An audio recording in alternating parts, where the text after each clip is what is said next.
askanu Sénégal foofee nga xamante ni moom moo daal di nekk ca dialogue ba rawaan ñoom loolu la ñu daal di décider def seen réunion waxtaanee ba déggoo ci lu ñuy taxawee ci réunion waaw xam naa réunion de coordination la woon rek pour xool effectivement donc il est vrai que opposition bi moom actuellement c'est très disparate daanaka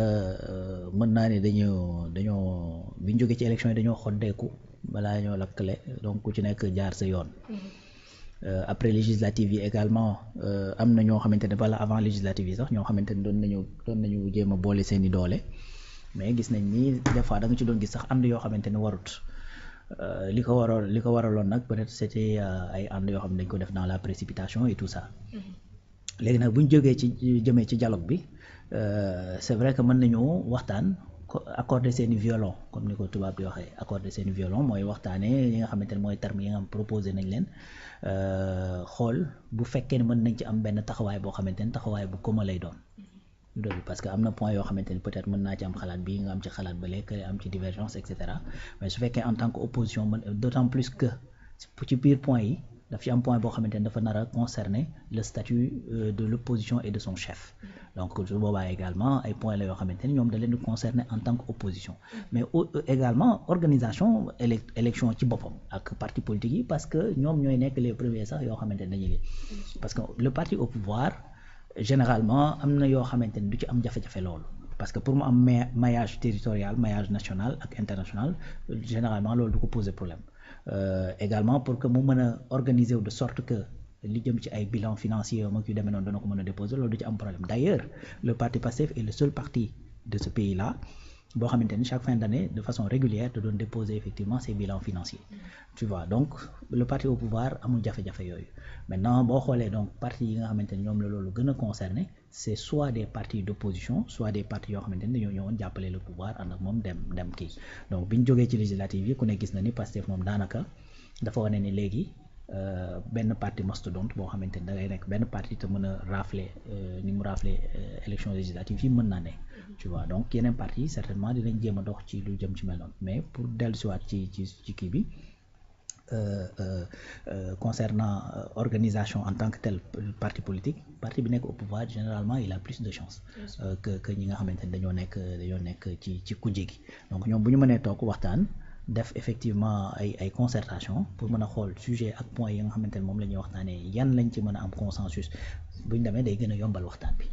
voilà day gën a yombal waxtaan bi parce que su boobaa dinañ xam ne point yi kat bu ñëwee ak état bi certainement duñ ci am jafe-jafe mais point bi ak point bi ak point bi mën nañ ci am ay jafe-jafe faaw ñu waxtaanee ko donc c'est une bonne chose que ñoom ñu toog ñu kii parce que surtout que c'est dans le sens d'aller vers le dialogue voilà parce que dialogue bi li particularité mooy le régime en place ne l'a pas instauré donc calendrier bu mu fi fekk la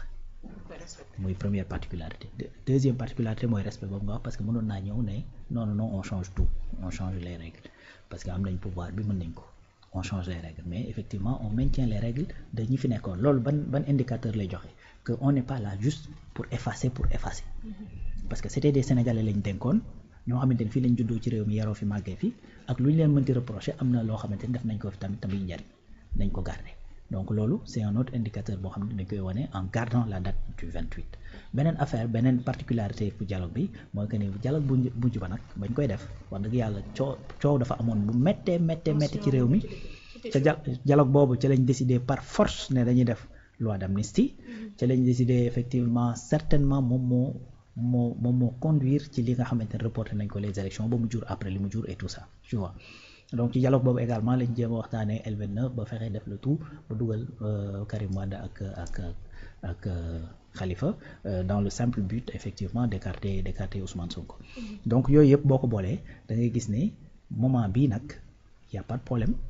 réew mi amul problème politique ni rien tout li Ousmane Sonko waxoon rek on n'a pas de problème politique on a un problème économique dans ce pays léegi nag comme amul benn problème politique amul échéance amul dara loo xamante ne mi ngi nekk ci suñu kanam lépp lu ñu fay def donc duñ ko def dans la précipitation donc koy def ak sa teeyaayu bakkan donc ngeen waxtaanee xam nga calmement sereinement de façon froide ku ci nekk indi loo xamante ni du nekk tension du nekk loo xamante ni proposition cœur lay doon mais day nekk proposition xalaat yoo xamante ni ñoo tegu pour que d'ici 2 ans bu ñu dem élection locale d'ici 2029 booy dem élection présidentielle ba d'ici 50 ans ci kanam c'est-à-dire ce processus électoral dootoo ci am benn jafe-jafe benn jafe-jafe donc parce que ci biir point yi ñuy wax ñi ngi wax digitalisation mais loolu dafa war a nekk parce que imagine yow nga nekk Dakar di fi liggéey dëkk Kédougou élection jot élection bi dimanche lay doon nga war a jóge fii Kédougou Sénégal Dakar dem ba Kédougou pour dem voter ji war a xëyaat lundi parce que du férié war a xëyaat ñëw liggéey si donc loolu il faut nga ñu def ay mécanismes yoo xamante ne à partir de Dakar mais tu peux mën nga joxe sa voix joxe voter beneen affaire mooy pourquoi forcément dès que tu as 18 ans il faut aller dem rang ay fan juste voilà beneen affaire mooy tey da ngay am sa carte d'identité nationale mu réer boo ko dem lijjantiwul daaf bu fekkee da nga doon voter bu réeree bu fekkee ci police bi nga dem lijjanti ko foofu dañ ciy def ne peut pas voter parce que duplicata la te pourtant sa tour mi ngi ci fichier bi parce que ba carte d'identité bi di réer effectivement amoon na la possibilité de voter léegi yow nga ñëw carte d'identité bi réer nga dem ñu defaraatal la carte d'identité mënatoo voter deewoo làggiwoo yaa ngi fi tukkiwoo demoo fenn changé woo d'adresse ni rien du tout sa carte d'identité kese moo réer mënatoo voter loolu effectivement il faut que ñu waxtaanee ko donc c'est un dialogue bu nga xamante ni ça peut régler énormément de choses beneen affaire mieux boo xamante ni ça va le régler une bonne fois pour toutes mais élection président législative yi passé le Sénégal a perdu plus de 7 milliards juste pour ay bulletins de vote donc loolu tout ça pour man jar na waxtaanee et yooyu yëpp boo koy waxtaanee da nga koy waxtaanee sereinement parce que li taxoon refus yu bari am mooy que ni bañ koy waxtaanee également dafa nekk dans une tension politique yow ñu war a dem ci échéance très bien ñenn ñi ne non da ngaa xam date bi nëbbuñu ko ñenn ñi ne non date bi nga ko jàpp dafa gàtt waroo jarul woon tas mënoon nañoo xaar ba telle date et cetera y a pas d'échéance DPG xam nga donc ci biir situation boobu yëpp nga ñëw proposer ne danañ def bulletin yi mais ñenn ñi bañ parce que frustration ba leen jàpp moo leen ëpp doole intérêt bi nga xamante ne moom la ñu war a xool ci réew mi ba ñu doxal ko ci loolu du dëgg donc loolu nag comme instant bi la sérénité est revenue en tout cas dans la majorité des Sénégalais parce que sérénité actuellement nag ci ñi mu nekkul juste mooy ñi nga xamante ne dañoo nekk di leen laaj wax dëgg yàlla te li leen di laaj nag war nañ leen koo laaj ñoom ci seen bopp war ñoo bañ ñu laaj leen ko parce que à chaque fois comme ni ma koy faral di rappeler toute connaissance implique une responsabilité. Donc dès l'instant que ñu dénk la dara ba nga prendre connaissance de la chose ça implique des responsabilités donc ci biir responsabilités yooyu nag rendre compte da cee bokk donc actuellement ceux qui sont pas sérieux c'est ceux qui sont en train de rendre compte te ñoom ñoo war a rendre compte nag parce que ñoo fi nekkoon pendant 12 ans léegi ñi fi nekk nii bis bu ñu fi jógee wala ñu dem ba nga xamante ni beneen keneen ku bokk ci ñoom ku bokk Pastef ñëw na au pouvoir remplacer le président Bassirou et cetera yu demee noonu le régime du président Bassirou Diomaye Faye su boobaa dinañ ko defal le rapport de la Cour des comptes comme ni mu demee de 2019 à 2009 tey jii bu ñu demee 2029 c'est-à-dire le président Bassirou Diomaye Faye va le faire parce que ça fait partie des choses yi nga xamante ni dañ ko reprocher à l'ancien régime parce que en 2019 dañu waroon def loolu def de 2012 à 2019 def rapport Cour des comptes defuñu ko parce que Macky avait rempli mais tey bu ñu demee ba 2019 le président Bassirou va le faire et bu ko defee effectivement dinañ gis tout ce qui est bien qu'il a fait ci loolu bi ci mandat bi mais également s'il y a des défauts yoo xamante ni dañ ko ci def également ce sera mis au goût du jour et là on en discutera lii mënoon na ñàkk lii mënu woon ñàkk malheureusement lii am na mais c'était pas possible de l'éviter et cetera donc tu vois donc pour en tout cas résumer ci loolu bi que l'opposition se regroupe ben c'est normal et puis que l'opposition continue à se regrouper parce que xam nga lu tax c'est-à-dire actuellement est-ce que xam nga le parti au pouvoir maanaam mooy challenger boppam Pastef mooy challenger Pastef mais actuellement boo xoolee au niveau de l'opposition daanaka y a pas de challenge finalement actuellement kan nga gis dans l'opposition koo xamante ni taxaw na taxawaay boo xamante ni dañ naan mën naa déstabiliser wala mu sonal wala muy def ay même même Pape Malick peut-être mi doon génn sax di def yenn déclaration yenn sorties ak affaire yooyu déggatoo donc l'opposition actuellement est à fond donc maa ngi koy wax fan yële am kuy ree ma ne ko Macky Sall ce qu'il a réussi effectivement et qu'il avait promis et qu'il n'a pas pu réussir moom bi mu fi nekkee mooy réduire l'opposition à sa plus simple expression voilà parce que loolu malheureusement moom waaw noonu la demee moom bi mu fi nekkee mënu ko mais dafay jóge bàyyi leen fi ay bomb yoo xamante ni maanaam da leen réduire à leur plus simple expression noonu la demee léegi nag boo xoolee aujourd'hui c'est Pastef même qui challenge Pastef parce que tey dialogue bi en réalité coow li ci juddu yëpp coow lan la mais Pastef moo jël une initiative à travers Pastef entre guillemets le président Bassirou Diomaye Faye mais le président Bassirou Diomaye Faye est porté au pouvoir par Pastef il a démissionné du secrétariat mais il a pas démissionné du parti donc c'est un membre léegi nag boo xoolee ñoom sax ñoo mettre en place le dialogue pour challenger effectivement li nga xamante ne moo fi ne donc après on va venir au point des véhicules boo xoolee ñi nekk di ko coow c'est les gens même de Pastef ñooy coow ci loolu donc c'est Pastef même qui challenge Pastef léegi nag loolu noonu yow bu fekkee da nga nekk dans l'opposition nga bëgg a ñëw nag am taxawaay c'est-à-dire boo fexewul sa waay ba taxawaay bi dëgër ba nga am benn cadre bu xaw a am doole ba pare am benn force de proposition doo ci gën dañ lay mëdd non dañ lay mëdd parce que actuellement nag gars yi pour nga taxaw ñoom nag challenge ak ñoom nag wax dëgg fa yàlla il faut nga am benn force de non seulement force de caractère mais il faut nga am force de proposition c'est que léegi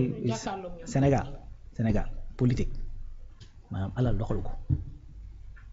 xam nga gars yi souvent dañuy wax opposition milliardaire et cetera yu demee noonu mais yoroo tous les milliards du monde c'est vrai que de temps en temps mën nga def ay coups d'éclat mais Sénégal la léegi maanaam Sénégalais yi dans leur majorité le développement Sénégal ñor c'est-à-dire on parle plus de développement ñun à nos niveaux développement Sénégal parce que xam lu tax dafa bari ñoo xamante ni tey da ngay nekk xale bu ndaw mais yor responsabilité boo xamante ni maanaam boo ko toogoon di nettali fii naan lii mooy samay responsabilité mais dañ naan yow loolu mënta ne tam ñu ne la sax da ngay inventé léegi nag yow gis nga boo xasee ba ñam responsabilité c'est-à-dire sa mindset ci boppam mooy changé. Jean-Michel preuve la ci. voilà c'est-à-dire sa façon de réfléchir ci boppam mooy changé c'est-à-dire su boobaa dootoo réfléchir en terme man mais da ngay réfléchir en terme de famille en terme de communauté en terme de pays en terme de développement te Sénégalais yi actuellement foofu lañ toll. foofu lañ toll de moo tax boo ñëwee nii na noo ñëw indi sa xaalis ak yooyu dañ la koy dajaleel ba mu bari dajale ko ñoom ba mu bari. jël ko def ci loo xamante ni da leen di permettre ñoom ñu avancer bu ànd waree jot wala ñu war a voter ki nga xamante ni moom lañu wóolu ci réew mi pour mu doxal ko. maintenant keneen koo xamante ne nii moom demul ak foofee nga xamante ni moom moo ci dialogue du moins que daf daal di teg ay conditions yoo xamante ni buñ ko respecté mu daal di mën a dem ca dialogue boobee 8 conditions la daal di teg muy Bougane Gueye Dany waxoon naa ko fi keroog nee naa moom Bougane rek ba mu déggee turu parrainage rek waroon naa tax mu daal di sañse ba jékk takk ay dàllam war a mën a dem ca dialogue ba ndax parrainage moom victime la ci victime la nekkaat ci victime donc waroon naa mën a teew bañ a poser ay conditions pour ñu respecter pour mu teew di dialogue. waaw victime entre guillemets parce que Bougane moom mooy wax à chaque fois que moom dañ koo tooñ moom mooy wax à chaque fois que matal na mais loi yi en tout cas wax ñu loolu ak ñay saytu documents yi du dëgg donc parrainage bi c'est vrai que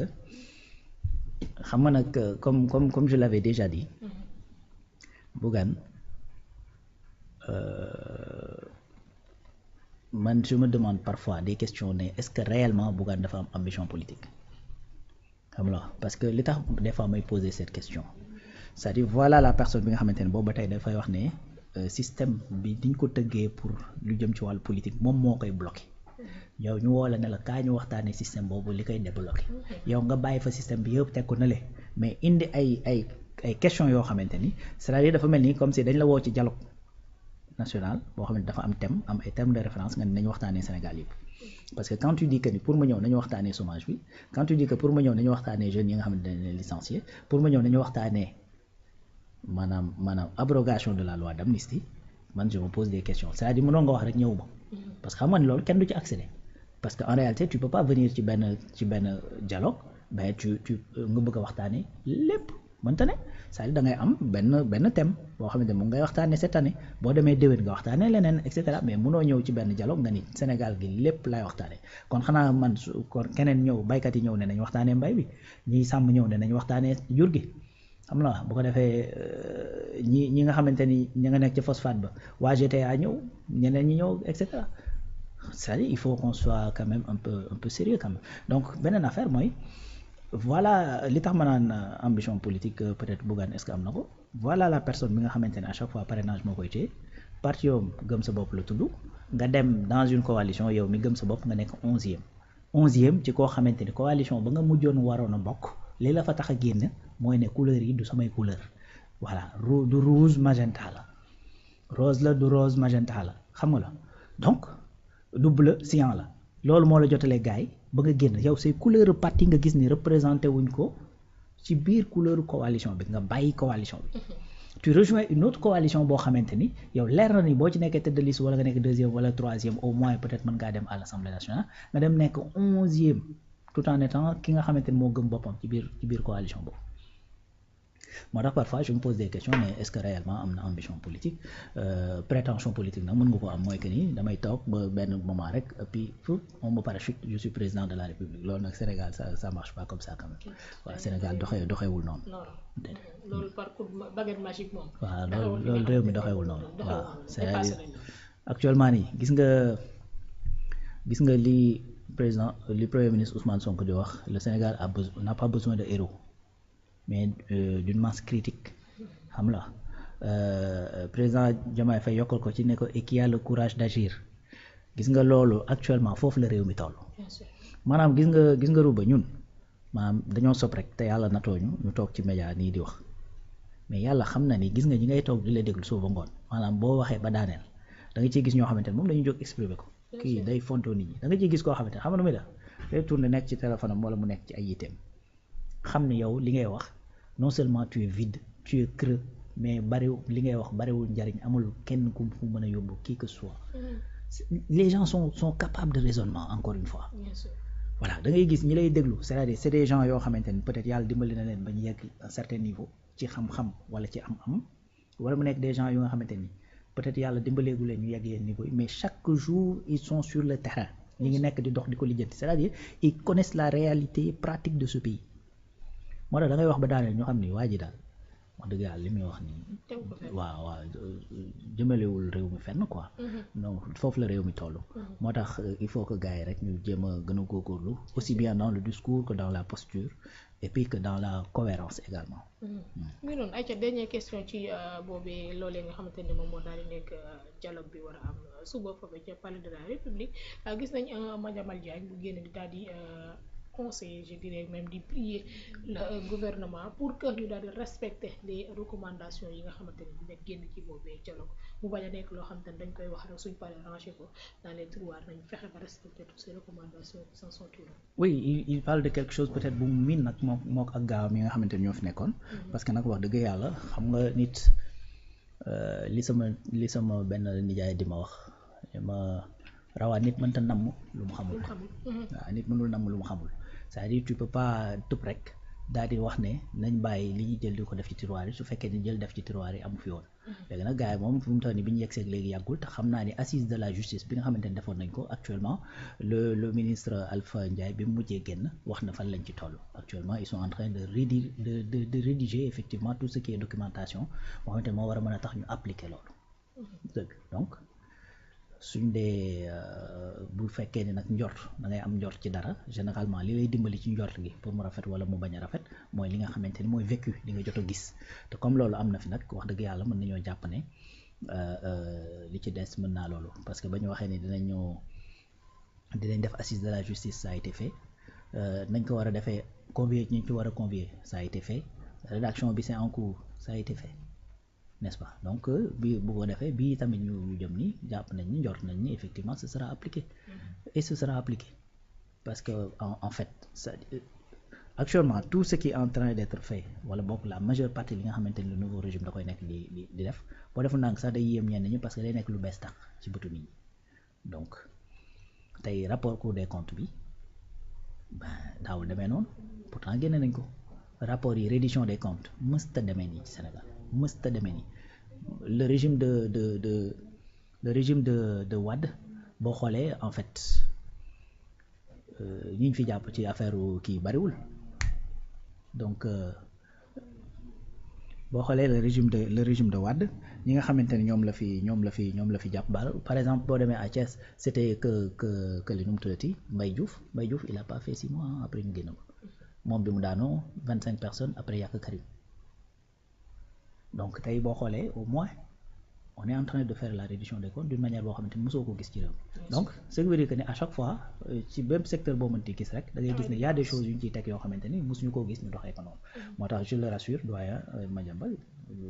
rapport kii bi c'est-à-dire dialogue bi question yi ñu ciy adressé c'est tellement important et tellement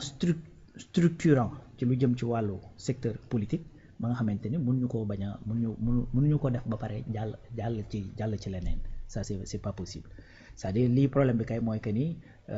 juboo dana fa am juboo du fa am ci yan point lañu juboo et cetera yu demee noonu après nan lañ koy déroulé ak yooyu mais te man gëm naa ni sax bu ñu demee c'est-à-dire yi nga xamante ni moom lañ bëgg a régler tout le monde est d'accord que dañ cee war a waxtaan parrainage qui n'est pas d'accord même ñi nga xamante ni dañ daan jàll parrainage dañ daan wax ni parrainage war nañ ko xool donc qui n'est pas d'accord ci loolu fichier électoral bi pareil donc yeneen ak yeneen toutes les autres questions yi nga xamante ne dañ ko war a def article L29 L30 loolu faaw dañ koy waxtaanee te loolu bu ñu ci jëlee ay décision faaw dañ koy appliquer donc loolu moom gëw ma ni ce nouveau régime là bokk na ci carcan yooyu nga xamante ne dañuy ñëw ñu jox leen ay rapport ñu dugal ko dans les tiroirs en tout cas yi ñu fi fekk ak xam naa ni waa ji ñëw yëpp gars yi danañ ci jot. bien sûr muy noonu ay cax ñu daal di dem rek sekk ay jéego dem ba assemblée nationale daal di fekk fa